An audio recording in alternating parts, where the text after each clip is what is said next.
Bom, eu vou ler para vocês aqui um livro que eu gosto muito. Eu li quando eu tinha uns 20 e poucos anos, sempre quis reler, nunca mais li. Essa vai ser uma oportunidade, na verdade, não só para eu ler para vocês, mas para eu ler para mim mesmo também.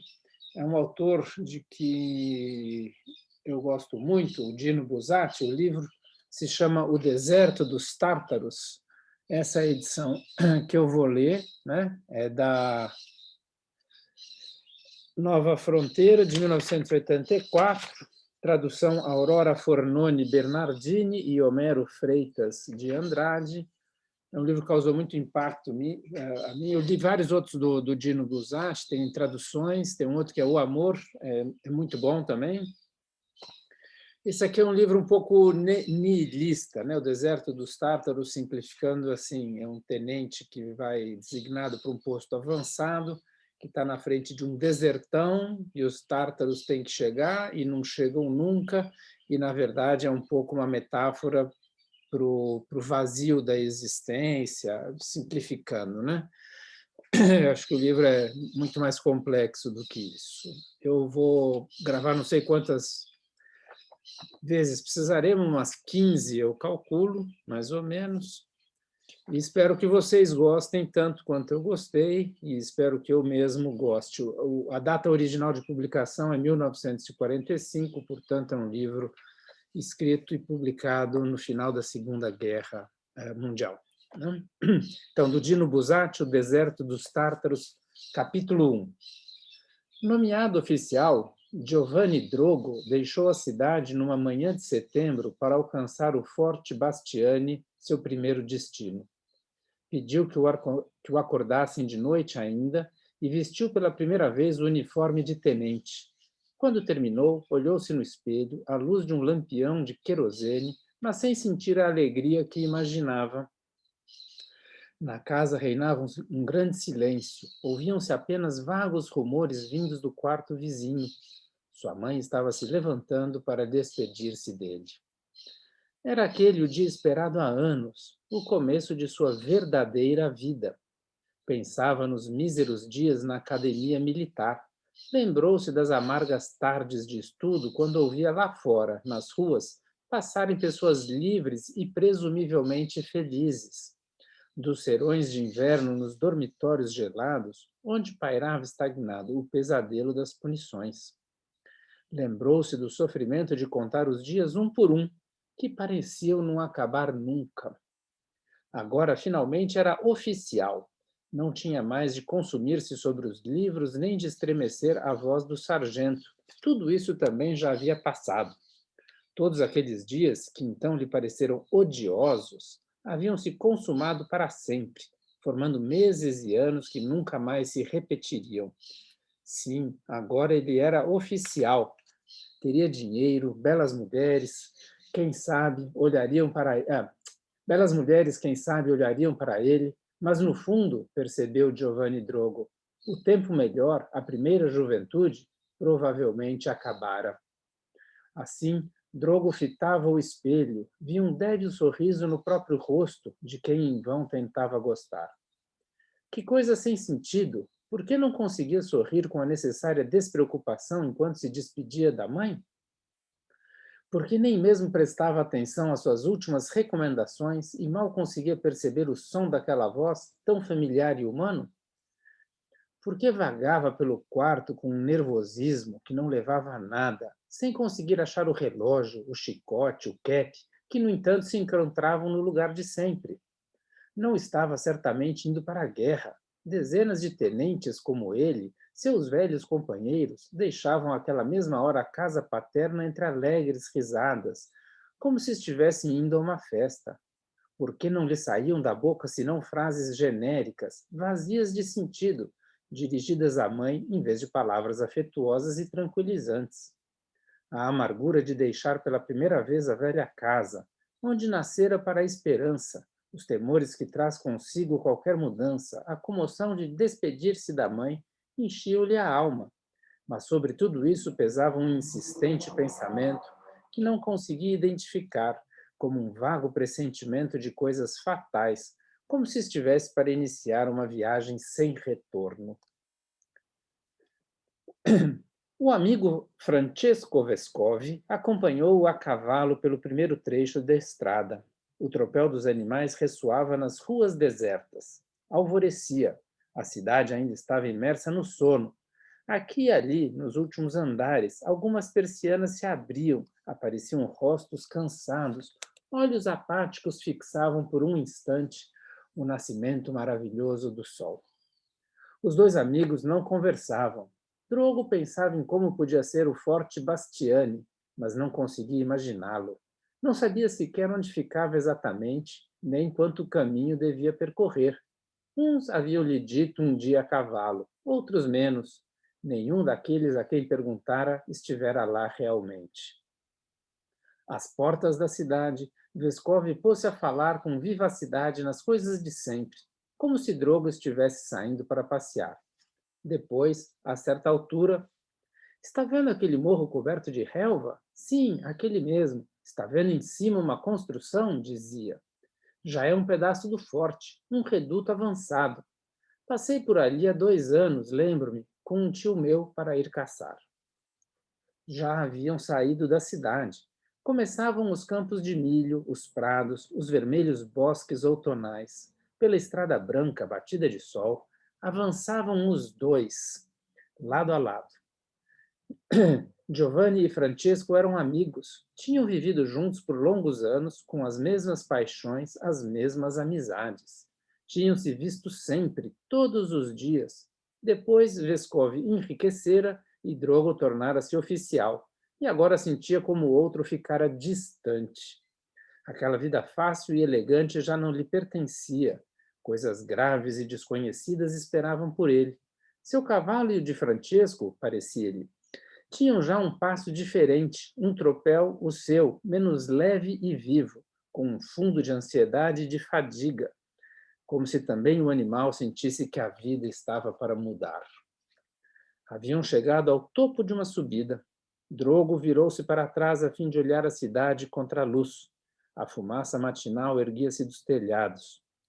Enxergou de longe a própria casa. Identificou a janela de seu quarto. Provavelmente as vidraças estavam abertas, as mulheres ocupadas arrumando. Desmanchariam a cama, guardariam no armário os objetos, em seguida trancariam as persianas. Por meses e meses ninguém ali entraria, exceto a paciente poeira e, nos dias de sol, tênues réstias de luz. Eis, mergulhado no escuro, o pequeno mundo de sua meninice. A mãe o conservaria assim para que ele, ao voltar, ainda se reencontrasse, para que lá dentro pudesse continuar menino, mesmo após a longa ausência. Oh, de certo ela tinha a ilusão de poder conservar intacta uma felicidade para sempre desaparecida, de impedir a fuga do tempo e de que, ao reabrir as portas e janelas na volta do filho, as coisas seriam como antes. Aqui, o amigo Vescov despediu-se afetuosamente e Drogo continuou sozinho pela estrada, aproximando-se das montanhas. O sol estava a pino quando chegou à embocadura do vale que conduzia ao forte. À direita, no topo de um morro, via-se o reduto que Vescov lhe indicara. Não parecia que houvesse ainda muito caminho a percorrer. Ansioso por chegar, Drogo, sem deter-se para comer, impulsionou o cavalo já cansado pela estrada acima, que se tornava íngreme e encastrada no meio de abruptas ribanceiras. Os encontros eram cada vez mais raros. A um carroceiro, Giovanni perguntou quanto tempo faltava para chegar ao forte. O forte? Respondeu o homem. Que forte? O Forte Bastiani, disse Drogo. Por estas bandas não existem fortes, disse o carroceiro. Nunca ouvi falar. Evidentemente estava mal informado. Drogo retomou o caminho, sentindo uma sutil inquietude apoderar-se dele à medida que o sol avançava. Perscrutava os contornos altíssimos do vale para descobrir o forte. Imaginava uma espécie de antigo castelo com muralhas vertiginosas. Com o passar das horas, cada vez mais se convencia de que Francesco lhe dera uma informação errada. O reduto por ele indicado já devia ter ficado muito para trás, e aproximava-se a noite. Lá se vão, Giovanni Drogo e seu cavalo, diminutos, no flanco das montanhas que se tornam sempre maiores e mais selvagens. Ele continua subindo para chegar ao forte ainda durante o dia, porém mais rápidas que ele, do fundo, onde rumoreja o riacho, mais rápidas que ele, sobem as sombras. A um certo ponto, elas estão justamente à altura de Drogo, na vertente oposta da garganta. Parecem por um instante reduzir sua corrida, como que para não desencorajá-lo. Depois deslizam por cima dos penhascos e dos rochedos e o cavaleiro permanece embaixo. O vale inteiro já estava atulhado de sombras violeta. Somente as nuas cristas revosas, numa altura incrível, continuavam iluminadas pelo sol, quando Drogo viu de repente, diante de si, negra e gigantesca contra o puríssimo céu da tarde, uma construção militar que parecia antiga e deserta. Giovanni sentiu o coração bater, pois aquele devia ser o forte, mas tudo, das muralhas à paisagem, transpirava um ar inóspito e sinistro. Deu uma volta ao redor sem encontrar a entrada. Embora já estivesse escuro, nenhuma janela estava acesa, nem se percebiam luzes de guaritas no topo das muralhas. Havia apenas um morcego, que oscilava contra uma nuvem branca. Finalmente, Drogo experimentou gritar: "Olá! Tem alguém aí?" Da sombra acumulada aos pés da muralha, surgiu então um homem, uma espécie de vagabundo e mendigo, com uma barba grisalha e um pequeno saco na mão. Na penumbra, contudo, não se distinguia bem. Somente o branco de seus olhos emitia reflexos. Drogo fitou-o, reconhecido. "O que está procurando, senhor?" perguntou. "Procuro o forte. É este?" "Não existe mais forte aqui", disse o desconhecido, com voz afável. "Está tudo fechado. Já faz uns 10 anos que não há ninguém." "E onde fica o forte, então?" perguntou Drogo, repentinamente irritado com aquele homem. "Que forte? Aquele, talvez." E o desconhecido estendia um braço para indicar alguma coisa. Numa fenda dos penhascos vizinhos, já encobertos pela escuridão, atrás de uma caótica escadaria de cristas, a uma distância incalculável, imerso ainda no sol vermelho do poente, como que saindo de um encantamento, Giovanni Drogo avistou um morro pelado e, no topo dele, um traçado regular e geométrico, de uma singular cor amarelada, o perfil do forte. Oh, tão longe ainda! Quem sabe quantas horas de estrada! E seu cavalo já estava esfalfado. Drogo o fitava fascinado. Perguntava-se o que podia haver de desejável naquele casarão solitário, quase inacessível, tão separado do mundo. Que segredos ocultava? Mas eram os últimos instantes, pois o derradeiro raio de sol destacava-se do longínquo morro e acima dos torreões amarelos irrompiam as lívidas rajadas da noite nascente. Capítulo 2. A escuridão alcançou ainda caminho. O vale havia se estreitado e o forte desaparecera atrás das montanhas sobrestantes. Não havia luzes, nem mesmo pios de pássaros noturnos. Apenas, de quando em quando, chegava o som de águas distantes. Experimentou chamar, mas os ecos rechaçavam sua voz com um timbre inimigo. Amarrou o cavalo num toco de árvore na beira da estrada, onde poderia encontrar capim. Sentou-se ali de costas para a escarpa. Esperou que o sono viesse e, enquanto isso, ficou pensando no caminho que faltava, na gente que encontraria no forte, na vida futura, sem reconhecer qualquer motivo de contentamento. O cavalo às vezes batia os cascos no chão de modo antipático e esquisito. Ao amanhecer, quando retomou o caminho, reparou que em cima da vertente oposta do vale, à mesma altura, havia uma outra estrada e, em seguida, avistou alguma coisa que se movia. O sol ainda não descera até lá embaixo, e as sombras invadiam as reentrâncias, não deixando ver bem. Contudo, estugando o passo, Drogo conseguiu chegar à mesma altura e constatou que era um homem, um oficial a cavalo. Finalmente, um homem como ele, uma criatura amiga com quem poderia rir e brincar, falar da futura vida comum de caçadas de mulheres da cidade que agora parecia a Drogo relegada a um mundo longínquo. Estreitando-se o vale, as duas estradas se avizinharam e Giovanni Drogo viu que o outro era um capitão. Não se atreveu a gritar no primeiro momento. Pareceria inútil e desrespeitoso. Em vez disso, cumprimentou-o por diversas vezes, levando a mão direita ao cap, mas o outro não respondia. Evidentemente, não vira Drogo. Senhor capitão! Gritou Giovanni finalmente, tomado de impaciência, e cumprimentou-o mais uma vez. O que é? Respondeu uma voz do outro lado. O capitão, detendo-se, havia cumprimentado apropriadamente e agora perguntava a Drogo a razão daquele grito. Não havia na pergunta qualquer severidade. Compreendia-se, porém, que o oficial ficara surpreso. O que é? Ecoou ainda a voz do capitão, dessa vez levemente irritada.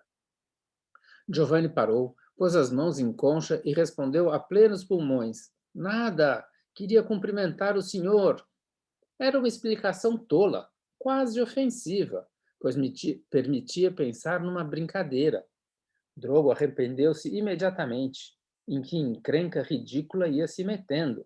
Tudo porque não era capaz de bastar a si próprio. Quem é? Gritou em resposta o capitão. Era a pergunta temida por Drogo. Aquela estranha conversa, de um lado ao outro do vale, assumia desse modo o tom de um interrogatório hierárquico. Desagradável início, pois era provável, se não certo, que o capitão fosse alguém do forte. De qualquer modo, era preciso responder. Tenente Drogo! Gritou Giovanni, apresentando-se. O capitão não o conhecia, não podia, com toda a probabilidade, captar o nome àquela distância, mas pareceu dar-se por satisfeito, uma vez que retomou o caminho, fazendo um sinal de entendimento, como a dizer que dentro em pouco se encontrariam. De fato, meia hora depois, num estreitamento da garganta, surgiu uma ponte. As duas estradas juntavam-se numa só. Na ponte, os dois se encontraram. Sempre a cavalo, o capitão aproximou-se de Drogo e estendeu-lhe a mão. Era um homem de seus 40 anos, ou talvez mais, de rosto enxuto e aristocrático. Seu uniforme era mal talhado, mas perfeitamente em ordem. Capitão Ortiz, apresentou-se. Apertando-lhe a mão, pareceu a Drogo estar entrando finalmente no mundo do forte. Aquele era o primeiro laço, e depois viriam muitos outros, de toda espécie, que o trancariam lá dentro. O capitão retomou logo o caminho. Drogo seguiu a seu lado, um pouco atrás, por respeito hierárquico, esperando alguma desagradável repreensão pelo embaraçante colóquio de pouco antes. O capitão, ao contrário, permanecia calado. Talvez não tivesse vontade de falar, talvez fosse tímido e não soubesse como começar. Sendo íngreme a estrada e quente o sol, os dois cavalos prosseguiam devagar. Não entendi bem o seu nome àquela distância há pouco. Droso, não? Disse finalmente o capitão Ortiz. Drogo, com G. Drogo, Giovanni. O senhor, aliás, senhor capitão, queira me desculpar, se há pouco o chamei. Sabe, acrescentou, confundindo-se, através do vale não tinha visto a patente. Realmente não dava para ver, concordou Ortiz, renunciando a desmenti-lo, e riu. Cavalgaram um pouco assim, ambos um tanto embaraçados. Depois Ortiz disse: E então, para onde está indo? Para o Forte Bastiani. Não é esta a estrada? É esta sim. Calaram-se. Fazia calor, sempre montanhas por todos os lados, gigantescos montes arrelvados e selvagens. Então o senhor vai para o forte? Uma mensagem, talvez, disse Ortiz. Não, senhor. Vou para servir. Fui designado. Designado para o quadro? Acho que sim, para o quadro, serviço de primeira nomeação. Para os quadros, então, certo. Muito bem, muito bem. Se quiser, apresento-lhe minhas congratulações. Obrigado, senhor capitão. Calaram-se e avançaram mais um pouco. Giovanni sentia muita sede. Um cantil de madeira estava pendurado na cela do capitão e ouvia-se a água lá dentro fazendo choque-choque. Por 2 anos? Perguntou Ortiz. Desculpe, senhor capitão, por 2 anos? Por 2 anos, digo, o senhor fará o turno habitual de 2 anos, não é verdade? 2 anos? Não sei. Não me disseram o período. Oh, claro, 2 anos, todos vocês, tenentes de primeira nomeação. 2 anos, depois vão embora. Pelo regulamento, 2 anos para todos?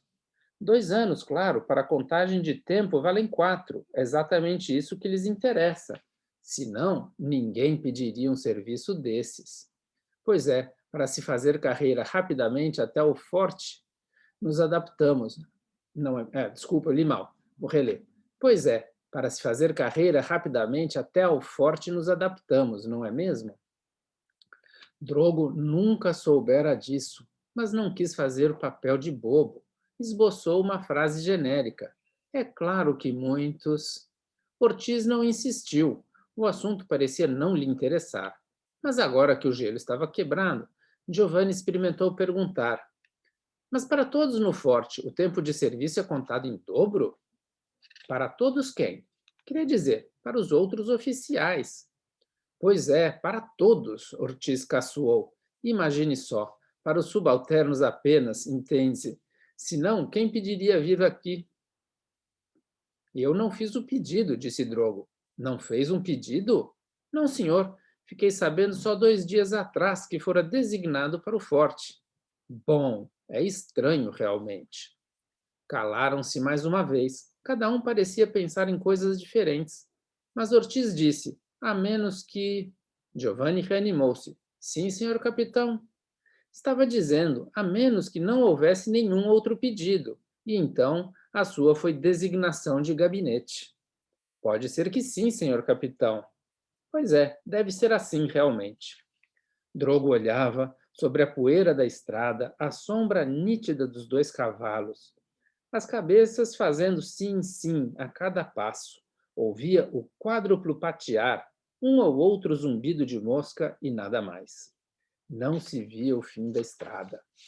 De vez em quando, numa curva do vale, deparava-se, altíssimo, talhado em encostas escarpadas, o atalho que subia em zigue-zague.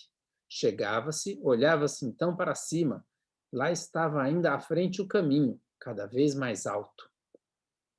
Por gentileza, senhor capitão, disse Drogo. Diga, está muito longe ainda? Não muito. Talvez 2 horas e meia, até 3, quem sabe neste passo. Talvez pelo meio-dia estejamos lá realmente. Calaram-se por um trecho, os cavalos estavam suados, o do capitão, cansado, arrastava as patas. Vem da academia real, não é? Perguntou Ortiz. Sim, senhor, da academia. Pois é, diga, o coronel Magnus ainda está lá? Coronel Magnus? Acho que não, não o conheço. O vale agora se estreitava, fechando o acesso aos raios do sol. Profundas gargantas laterais abriam-se de vez em quando. Dali desciam ventos gélidos. Acima avistavam-se montes íngremes em formato de cone. 2, 3 dias, podia-se dizer, não bastariam para atingir o cume, tão altos pareciam. Diga-me, tenente, o major Bosco ainda está por lá? Dá aulas de tiro ainda? Disse Ortiz.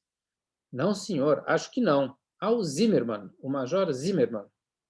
Pois é, Zimmermann, realmente ouvi falar dele. A questão é que se passaram muitos anos dos meus tempos até hoje. Já devem ter mudado todos. Ambos agora tinham algo em que pensar. A estrada saíra novamente para o sol. Montanhas sucediam montanhas, agora mais íngremes e com alguns paredões de rocha. Eu o vi ontem à tarde ao longe, disse Drogo. O quê? O forte? Sim, o forte. Fez uma pausa e depois, para mostrar-se gentil, deve ser grandioso, não é? Pareceu-me imenso. Grandioso o forte? Não, não. É um dos menores, uma construção muito velha. Só de longe é que faz um certo efeito. Calou-se um instante. Acrescentou. Muito velha, completamente superada. Mas é um dos principais, não é? Não, não, é um forte de segunda categoria, respondeu Ortiz. Parecia sentir prazer em falar mal, mas num tom especial, assim como alguém que se diverte ao notar os defeitos do filho, certo de que serão sempre coisa ridícula diante de seus méritos desmesurados. É um trecho de fronteira morta, acrescentou Ortiz, de modo que nunca o mudaram, permanece como há um século. Como? Fronteira morta? Uma fronteira que não dá problemas. Adiante existe um grande deserto. Um deserto? Um deserto, realmente. Pedras e terra seca. É chamado de deserto dos tártaros. Drogo perguntou: por que dos tártaros? Havia tártaros ali? Antigamente, acho. Porém, mais que tudo, é uma lenda. Ninguém deve ter passado por lá, nem mesmo nas guerras passadas. Então o forte nunca serviu para nada? Para nada, disse o capitão. Elevando-se cada vez mais a estrada, as árvores haviam terminado. Somente raras moitas restavam aqui e ali. De resto, prados crestados, pedras, desmoronamentos de terra roxa. Por gentileza, senhor capitão, há povoados vizinhos? Bem, vizinhos não. Há San Rocco, que fica a uns 30 quilômetros. Pouco com que divertir-se, então, imagino. Pouco com que divertir-se. Pouco, realmente.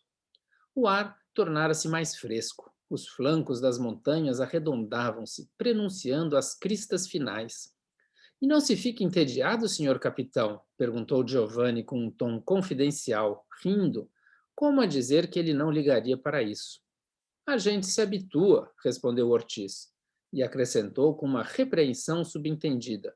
Estou lá há quase 18 anos. Pensando melhor, 18 anos completos.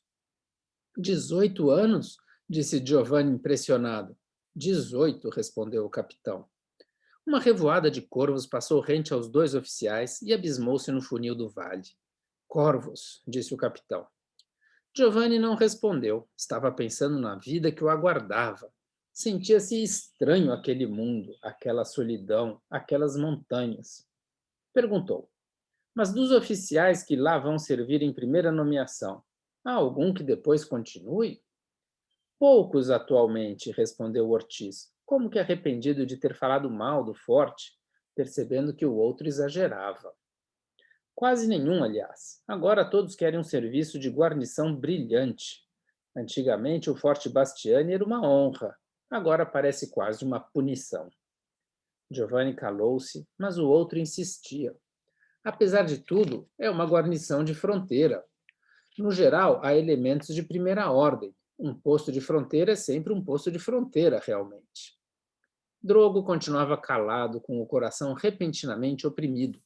O horizonte alargara-se. No fundo apareciam curiosos perfis de montanhas rochosas, despenhadeiros pontiagudos que se encavalavam no céu. Agora, até no exército, as concepções mudaram, continuava Ortiz. Antigamente, o Forte Bastiani era uma grande honra. Agora, dizem que é uma fronteira morta. Não pensam que uma fronteira é sempre uma fronteira, e nunca se sabe. Um riacho atravessava a estrada. Pararam para dar de beber aos cavalos e, desmontando da sela, caminharam um pouco de um lado para o outro, para desentorpecer. Ortiz disse: sabe o que é realmente de primeira ordem? E riu com vontade. O que, senhor capitão?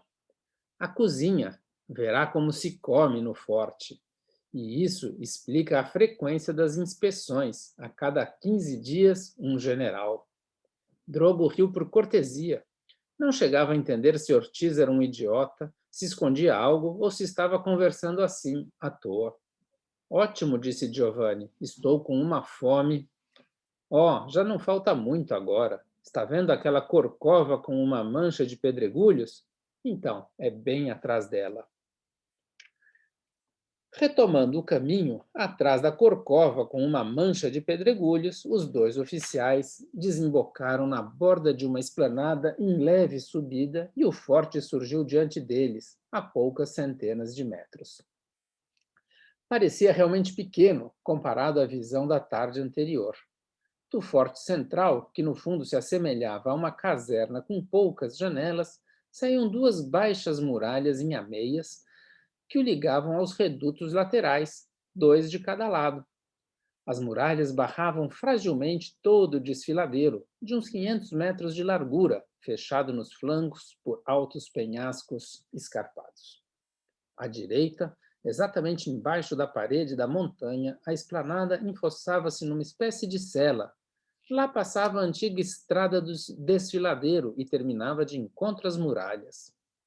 O forte estava silencioso, imerso em pleno sol meridiano, desprovido de sombras. Suas muralhas não se via a fachada, por estar virada para o norte. Estendiam-se nuas e amareladas. Uma chaminé expelia uma fumaça pálida.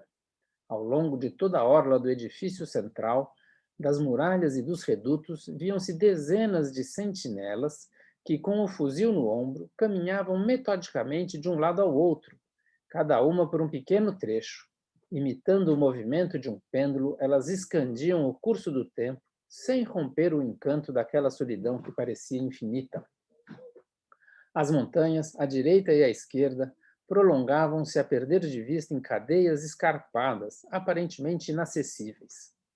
Elas também, pelo menos àquela hora, tinham uma cor amarela e queimada. Instintivamente, Giovanni Drogo deteve o cavalo. Passeando lentamente os olhos, fitava as sombrias muralhas, sem conseguir decifrar seu sentido. Pensou numa prisão, pensou num paço real abandonado. Um leve sopro de vento fez ondular uma bandeira sobre o forte, que antes pendia frouxa, confundindo-se com o mastro. Ouviu-se um vago eco de clarim. As sentinelas caminhavam lentas. No largo, diante da porta de entrada, 3 ou 4 homens, não se sabia pela distância se eram soldados, carregavam sacas para cima de um carro. Mas tudo estagnava num torpor misterioso. Também o capitão Ortiz detivera-se e fitava o edifício. Lá está, disse, embora fosse perfeitamente desnecessário. Drogo pensou, agora me pergunta o que me parece, e ficou aborrecido. O capitão, ao contrário, calou-se. Não era imponente o forte Bastiani, com suas muralhas baixas, nem mesmo bonito, nem pitoresco por suas torres e bastiões. Não havia absolutamente nada que consolasse aquela nudez que lembrasse as doces coisas da vida. Entretanto, como na tarde anterior, do fundo da garganta, Drogo o fitava hipnotizado e uma inexplicável excitação penetrava em seu coração. E atrás, o que havia? Além daquele inóspito edifício, além das ameias, das casamatas, do paiol que barravam a vista, que mundo se abria? Como era o reino do norte, o pedregoso deserto por onde ninguém nunca passara? O mapa, lembrava-se Drogo vagamente, assinalava para além da fronteira uma vasta região com pouquíssimos nomes, mas do alto do forte ver-se-ia pelo menos algum povoado, algum prado, uma casa ou apenas a desolação de uma terra desabitada. Sentiu-se repentinamente sozinho e sua empáfia de soldado, tão desembaraçada até então, enquanto duraram as experiências de guarnição, com a cômoda casa, com os amigos alegres sempre ao lado, com as fortuitas aventuras nos jardins noturnos, toda a segurança de si faltava-lhe de repente. Parecia-lhe, o forte, um daqueles mundos desconhecidos a que nunca pensara seriamente poder pertencer, não porque lhe parecessem odiosos, mas porque infinitamente distantes de sua vida rotineira. Um mundo bem mais exigente, sem nenhum esplendor além daquele de suas geométricas leis. Ah, voltar! Não ultrapassar sequer a soleira daquele forte e descer a planície, a sua cidade, aos velhos hábitos. Este foi o primeiro pensamento de Drogo, e não importa que tamanha fraqueza fosse vergonhosa para um soldado, ele mesmo estava pronto a confessá-la, se preciso, contanto que o deixassem partir logo. Mas uma densa nuvem erguia-se branca do invisível horizonte do norte, sobre os bastiões e imperturbáveis, sob o sol a pino. As sentinelas caminhavam para lá e para cá como autômatos. O cavalo de Drogo deu um relincho. Depois voltou o silêncio profundo. Giovanni destacou finalmente os olhos do forte e olhou a seu lado o capitão, esperando uma palavra amiga. Ortiz também permanecera imóvel e fitava intensamente as muralhas amarelas. Sim, ele que ali vivia há 18 anos as contemplava, quase enfeitiçado, como se revisse um prodígio. Parecia não se cansar de admirá-las, e um vago sorriso, ao mesmo tempo de alegria e de tristeza, iluminava lentamente seu rosto. Vou ficar por aqui. Na próxima vez, lerei a partir do capítulo 3. Espero que vocês estejam gostando. Começou bem o livro, né? Gostei muito.